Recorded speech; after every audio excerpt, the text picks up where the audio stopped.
options moving forward. The trust in my marriage has been severely damaged, and I'm not sure if it can be repaired. Andrew's dismissal of my feelings and his continued defense of Abigail are major red flags. As for my family, I'm hurt by their automatic assumption that I'm in the wrong. Years of favoritism towards Abigail have come to a head, and I'm not sure I want to maintain a close relationship with them if they can't see how their actions have affected me. I've started seeing a therapist to help me process everything. It's been helpful to have someone neutral to talk to about all this. She's helping me work through my feelings and think about what I want for my future. I'm also focusing on self-care and reconnecting with friends who have been supportive throughout this ordeal. Their presence reminds me that I have worth outside of my roles as a wife, daughter, and sister. I'm still unsure about my next steps.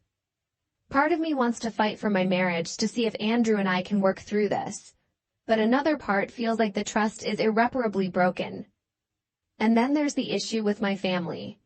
Do I try to mend fences, or do I create some distance for my own mental health? As I navigate this difficult time, I'm trying to stay strong and true to myself.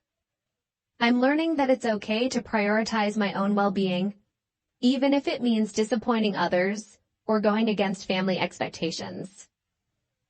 To those who have been following my story, thank you for your support and advice. It means more than you know. I'll update again when I have more clarity on my situation. For now, I'm taking it one day at a time and trying to find my way through this mess. Update 3. Final update. It's been a month since my last update and I've finally reached some resolutions, though they're not what I had hoped for when this all began. After much soul-searching and several sessions with my therapist, I made the difficult decision to file for divorce. The trust between Andrew and me was irreparably broken, and his continued defense of Abigail and dismissal of my feelings made it clear that we were no longer on the same team. When I told Andrew about my decision, he initially tried to talk me out of it. He promised to go to couples counseling and to cut off all contact with Abigail, but it was too little, too late. I realized that I deserved someone who would prioritize our relationship from the start, not just when threatened with its end. The divorce process has been challenging. Since the house is in my name, I asked Andrew to move out. He tried to argue, saying he had nowhere to go, but I stood firm. He left a week ago, taking only his personal belongings. Now he's trying to claim half of everything, including my house. I've hired a good lawyer who's confident we can prove that the house is my separate property, since I owned it before the marriage. Still, it's a stressful and expensive process. As for my family, things are still tense. Abigail tried to reach out, sending me a long text message full of excuses and apologies. I've blocked her number. I'm not ready to forgive her, and I'm not sure I ever will be.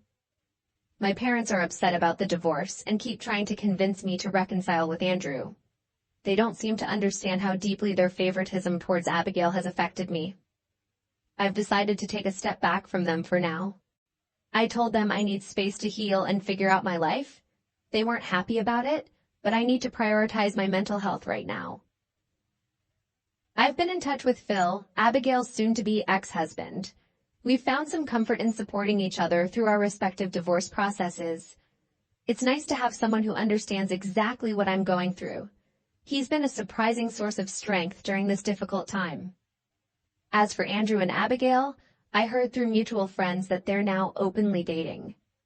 It hurts, but I'm trying to focus on the fact that I'm better off without either of them in my life.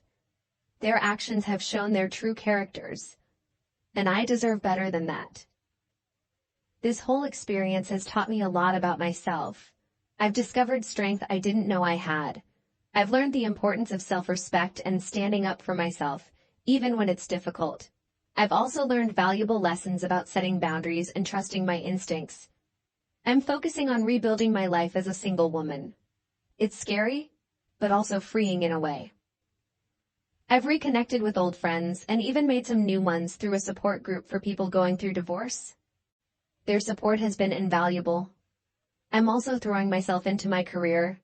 I've taken on some new projects at work that are challenging but exciting. It feels good to pour my energy into something positive and productive.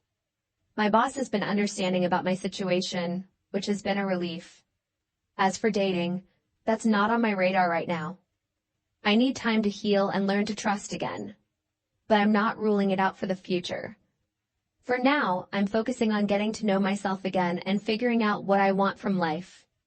The hardest part of this whole ordeal has been dealing with the feelings of betrayal and disappointment. Not just from Andrew and Abigail, but from my parents too.